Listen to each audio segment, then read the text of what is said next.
ආයුබෝවන් home restaurant YouTube channel එකට ඔයාලව සාදරයෙන් පිළිගන්නවා.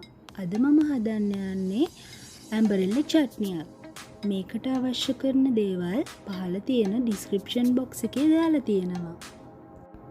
ඇම්බරෙල්ල ග්‍රෑම් 500ක් සෝදලා පොතු ඉවත් කරගෙන හතරට කපලා අරගෙන තියෙනවා. සුදු ලුණු බිකි 3යි, ඉඟුරු කැබැල්ලයි, කුරුඳු පොත්තයි, එනසල් 4යි, කරාමුණටි 5යි, සීනි ග්‍රෑම් 250යි, අවශ්‍ය ප්‍රමාණයට වතුර, ලුණු මේස හැඳි 1යි, මිරිස් කුඩු මේස හැඳි 1යි, ගම් මිරිස් කුඩු තේ හැඳි 1යි, බැදපු මිරිස් කුඩු මේස හැඳි 1යි, අමු 3-5 තේ හැඳි 1යි. දැන් අපි කුරුඳු, කරාඹුණැටි, එනසල් වංගෙඩියකට දාලා කොටා ගන්නවා. ඒ වගේම සුදු ලුණුයි ඉඟුරුත් අපි කොටා ගන්නවා.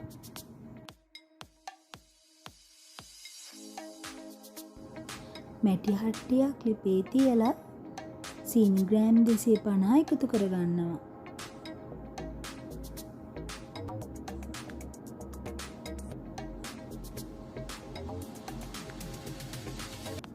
දැන් අපි සීනි ටික වැහෙන ප්‍රමාණයට වතුර එකතු කරගන්න.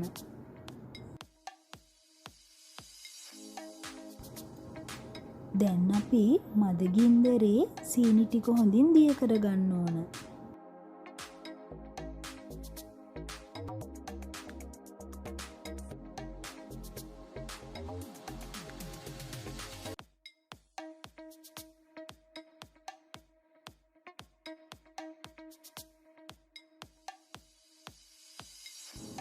මෙන්න මේ විදිහට බුබුලු දානකම් සීනි ටික උතුරව ගන්න ඕන.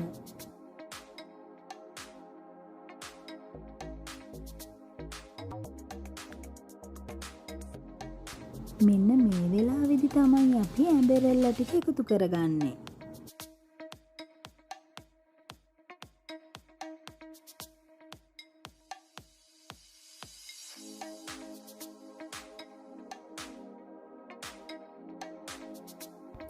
දැන් ඇම්බරෙල්ල ටික හොඳින් තම්බ ගන්න ඕන.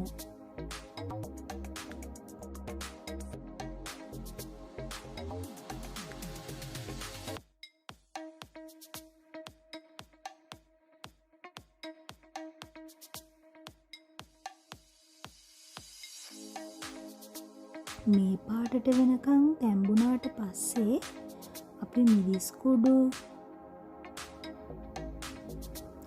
අමු 3-5 කුඩු,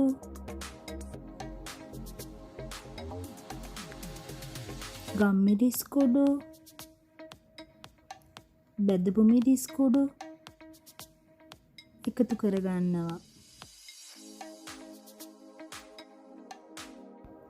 දැන් හොඳින් අපි කලවම් කරලා විනාඩි 10ක් පමණ මද ගින්දරේ තම්බා ගන්නවා.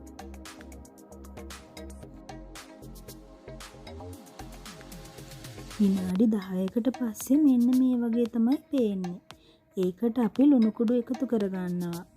ඊට පස්සේ තවත් විනාඩි 10ක් පමණ තම්බා ගන්නවා.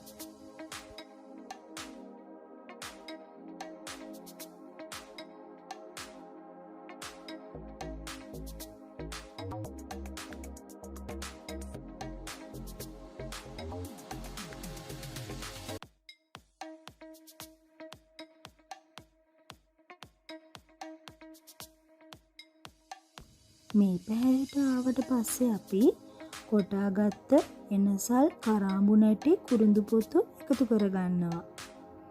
ඒ වගේම තලාගත්ත ඉඟුරු, සුදු ලුණු මිශ්‍රණයත් එකතු කරගන්න ඕන.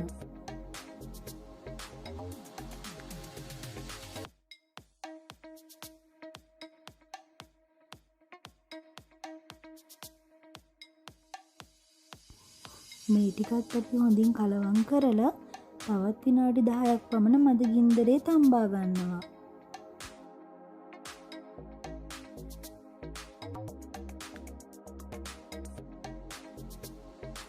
මෙන්න මේ පදමට ආවට පස්සේ ලිප ඕෆ් කරලා පැය 2-3ක් චට්නි එක නිවෙන්න තියාගන්නවා.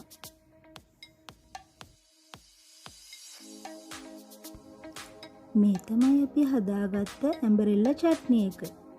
මේකට මම විනාගිරි එකතු කරගත්තේ නෑ. ඒ වුණත් මේක හරිම රසවත් විදියට තියෙනවා.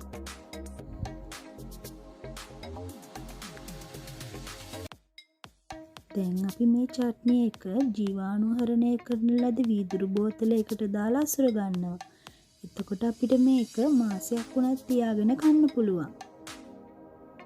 ඔයාලත් මේ වගේ හදලා රස බලලා පහලින් කමෙන්ට් එකක් දාන්න අමතක කරන්න එපා. මේ වගේ තවත් රසවත් කෑමවල වීඩියෝ බලන්න අපිව සබ්ස්ක්‍රයිබ් කරලා තියාගන්න. එහෙනම් අපි තවත් අලුත් වීඩියෝ එකකින් නැවත හමු වෙමු. ඔයාලා හැමෝටම සුබ දවසක්.